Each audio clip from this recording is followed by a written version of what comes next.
സൗദിയിൽ മാർക്കറ്റിംഗ് പ്രൊമോഷന് വ്യക്തികളുടെ സ്വകാര്യ ഡാറ്റ ഉപയോഗിച്ച സ്ഥാപനങ്ങൾക്കെതിരെ നടപടി വരുന്നു.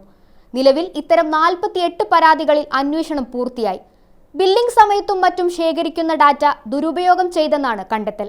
നിയന്ത്രണങ്ങൾ പാലിക്കാതെ വ്യക്തിഗത ഡാറ്റ ശേഖരിക്കുകയും പ്രോസസ് ചെയ്യുകയും ചെയ്യുക, ന്യായമില്ലാതെ വ്യക്തികളുടെ ഡാറ്റ പങ്കുവെക്കുക എന്നിവയാണ് Saudi data and artificial intelligence authority കണ്ടെത്തിയത്. ഡാറ്റകൾ സുരക്ഷിതമായി സൂക്ഷിക്കാതിരിക്കൽ, പ്രൊമോഷന് വേണ്ടി ഉപയോഗിക്കൽ എന്നിവയും കണ്ടെത്തി. മാർക്കറ്റിംഗ് സന്ദേശങ്ങൾ അയക്കാനായി ഡാറ്റ ഉപയോഗിച്ചതിനും പരാതി ലഭിച്ചു. നിലവിൽ ഇത്തരം 48 പരാതികളിൽ നടപടി പുരോഗമിക്കുകയാണ്.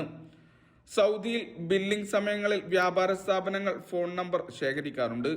ഇത് ബിൽ അയക്കാനായി ഉപയോഗിക്കാം. അല്ലാത്ത തരത്തിൽ പ്രൊമോഷൻ സന്ദേശങ്ങളും മറ്റും അയക്കാൻ ഉപയോഗിക്കുന്നത് നിയമവിരുദ്ധമാണ്. Saudi data and artificial intelligence അതോറിറ്റിയുടെ ആർട്ടിക്കിൾ 36 പ്രകാരമുള്ള പിഴകൾ പരാതികളിൽ ചുമത്തും. ഉപഭോക്തൃ സംരക്ഷണത്തിന്റെ ഭാഗമായാണ് തീരുമാനം. Vishal Cherpulassery, media 1, Riyadh.